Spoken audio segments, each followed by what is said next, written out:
अस्सलाम वालेकुम कैप्रिकॉन्स, मैं हारिस अज़मी प्रोफेशनल एस्ट्रोलॉजर आपकी खिदमत में हाज़िर हूँ अपनी इस हफ्ते की ड्यूटी पूरी करते हुए। जिस वक्त वीडियो आपको मिलेगी उस वक्त आप बड़े मसरूफ़ चल रहे होंगे। बड़ी रात है, 27वीं की रात चल रही होगी, बड़ी है, लैलतुल क़द्र भी हो सकती है, ताक रात है। तो मैं आपका ज़्यादा टाइम नहीं लूँगा, बहुत तेज़ी से आपको सब सिचुएशंस बताता हूँ ताकि जो थोड़ी सी कमियाँ हैं, कमज़ोरियाँ हैं, उनको इस बड़ी रात की ब्लेसिंग से आप हल कर सकें।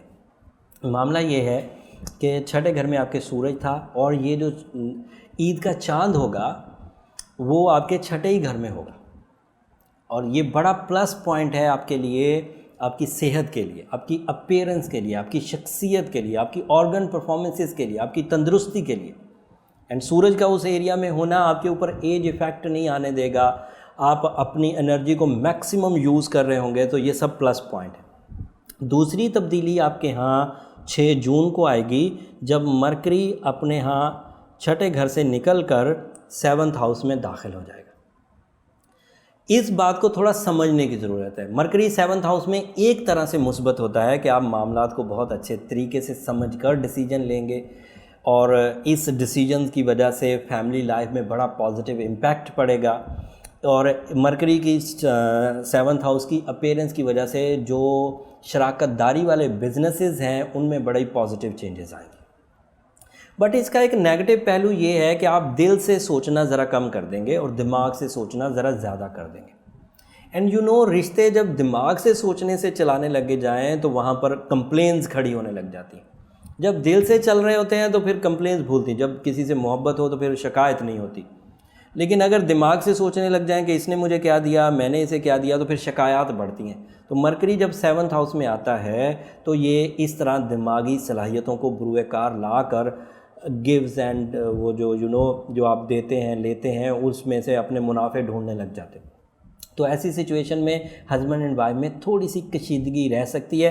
बट ऐसे हस्बैंड एंड वाइफ या ऐसे पेयर्स जो आपस में मोहब्बत के ज़िमरे में ज़रा आगे हैं, नेक्स्ट लेवल पर हैं, उन्हें ये मरकरी की पोजीशन कुछ नहीं कहेगी।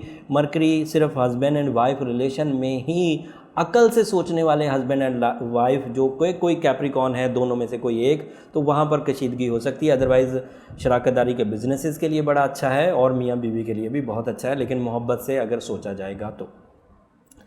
दूसरी खबर जो थी वो 9 जून को होगी। अब ये 9 जून का हफ़्ता नहीं है, ये हफ़्ता है 2 जून से लेकर 8 जून तक का। बट 9 जून की खबर जो वीनस से रिलेटेड है इसलिए आपको सुना रहा हूँ कि हो सकता है अगले हफ्ते मैं वीडियो ना बना सकूँ। ये ईद की मसरूफियत में रिसर्च वर्क करना थोड़ा मुश्किल होगा, वीडियो बनाना भी थोड़ा मुश्किल होता है, लेकिन कोशिश करूँगा, अगर टाइम मिल गया तो मैं ज़रूर करूँगा। अदरवाइज़ जो उसके बाद वाला वीक आएगा उसमें फिर पूरी तफसील से बयान करूँगा। लेकिन ख़बर आपको पहले सुना देता हूँ कि 9 जून को वीनस भी आपके 5वें घर से निकलकर छठे घर में दाखिल हो जाएगा, and that is an other good news. और वीनस 5वें घर में तो मोहब्बत के लिए बहुत अच्छा था, और इजहार मोहब्बत के लिए बहुत अच्छा था, रिलेशनशिप के लिए बहुत अच्छा था। छठे घर में वो पब्लिक इमेज के लिए बहुत अच्छा है, पब्लिक रिलेशंस के लिए बहुत अच्छा है, माशरती कनेक्शंस के लिए, शोहरत के लिए, कारकर्दगी के लिए, बातचीत के लिए, मीटिंग्स के लिए वो बहुत अच्छा है। उसकी अच्छाइयाँ और भी हैं लेकिन आज बयान नहीं करता हूँ, अगली वीडियोज़ में बयान करूँगा। आज अपनी पूरी तवज्जो आप अल्लाह के हुजूर इबादत में दीजिए। जब अल्लाह के यहाँ सरबसुजूद हों, दुआओं के लिए हाथ उठाएं, तो मुझे भी अपनी दुआओं में ज़रूर याद रखिएगा।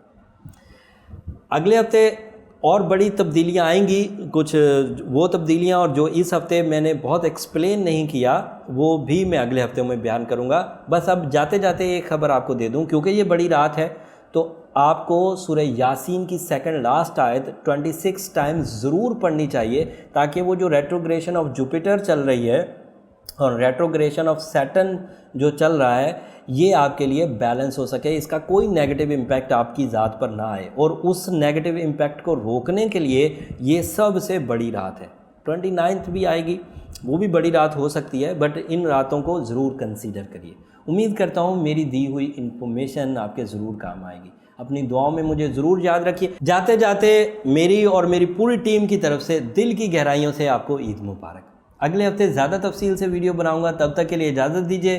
अल्लाह ने के बाद।